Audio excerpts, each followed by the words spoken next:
how to update the Facebook Messenger app on your iPhone. So there's two ways you could do this. One way is go into the App Store. So what we can do is go find your App Store, wherever it may be on your phone, and go to the search bar and go ahead and type in Messenger, and that should come up in the results. And you want to go and make sure that this says update. If it does not, there is another trick that you can do. So mine does not say update. So what we can do is come out of here and we can go to our settings. And from your settings, you just want to go to general and then go to your iPhone storage.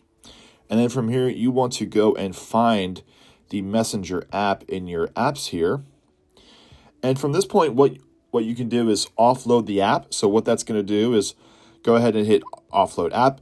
What that's going to do is you'll be able to offload all the back data and cache and reinstall the app. And this puts the app through a force update. So if there is something new with Messenger, you're going to have the newest version possible as long as you offload the app and reinstall it. It doesn't log you out or anything like that, but it ensures that it gives you the newest update of the app that it can possibly have. And that's it.